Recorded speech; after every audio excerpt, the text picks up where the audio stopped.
আওয়াজ শুনতে পেল গয়া ধাম কি উচ্চ ঈশ্বরে আওয়াজ এলো জয়।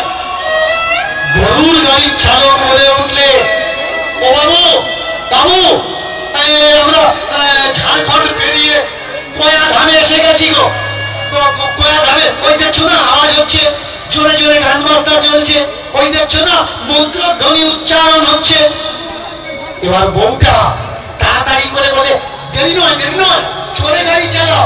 গয়া ধাম শ্রেষ্ঠ ধামের মধ্যে একটা ধাম।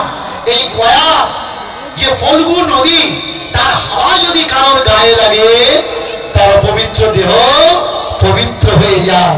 পিছন থেকে বাবা মাও বলে উঠল স্ত্রী স্বামীকে আর স্বামী স্ত্রীকে, আর আমাদের হাঁটা লাগবে না, আর আমাদের ছোটা লাগবে না, আমরা গয়া ধামে এসে গেছি। সম্মুখে এক আশ্রম, আশ্রম থেকে আশ্রমের গরুর গাড়ি সেদিকেই চলল।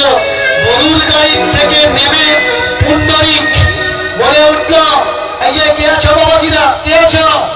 তাড়াতাড়ি করে এক বাবাজি এগিয়ে বলো কি দরকার? আমরা কয়েকদিন এখানে বিশ্রাম করব, এই তীর্থ ভ্রমণ করব, থাকার জায়গা পাওয়া যাবে? বলে হ্যাঁ জায়গা পাওয়া যাবে। কটা ঘর লাগবে? বলে ঘর আমাদের একটা লাগবে। কজন আছেন? বলে আমরা 4 জন আছি, কিন্তু একটা ঘর লাগবে। একটা ঘরে 4 জন ম্যানেজ হয়ে যাবে? বলে হ্যাঁ একটা ঘরে 4 জন ম্যানেজ হয়ে যাবে। ওই একটা ঘরে তো একজন থাকবে, আমার বউ থাকবে, মাঝে মধ্যে আমি যেতে পারি নাও যেতে পারি। বলে ও দুজন? বলে আমার বাবা মা। ওরা কোথায় থাকবে? বলে বয়স হয়েছে, তীর্থস্থান যেখানে খুশি শুয়ে পড়বে।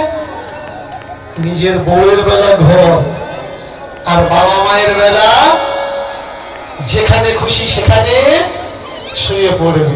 ব্যাস একদিন গেল, ঘর দিয়েছে, গঙ্গা স্নান গয়া। যারা গেছেন ফল্গু নদী, ফল্গু নদীতে অনেকে বলে ফল্গু নদী মিথ্যে কথা বলেছে আর ব্রাহ্মণ অভিশাপ দিয়েছে, আর সেই অভিশাপ, সীতার অভিশাপে ব্রাহ্মণ, ফল্গু নদী, প্রদীপ এরা অভিসম্পাদিত হয়েছে। ভালো করে মন দিয়ে শুনবেন। ব্রাহ্মণ মিথ্যা কেন বলেছে? ধর্মগ্রন্থের সত্যতাটা জানা লাগবে। ব্রাহ্মণ মিথ্যাবাদী নয়, অভিশাপ দিয়েছে সীতা। লাখ টাকায় ব্রাহ্মণ ভিখারি, এগুলো ব্রাহ্মণদের মাথায় দেওয়া অপবাদ। আগে জানা লাগবে সত্যি কি সীতা এই অভিশাপ দিয়েছে। যারা যারা রামায়ণ পড়েছেন, এই গল্পটা বাল্মীক রামায়ণে কোথাও আপনি দেখাতে পারবেন না।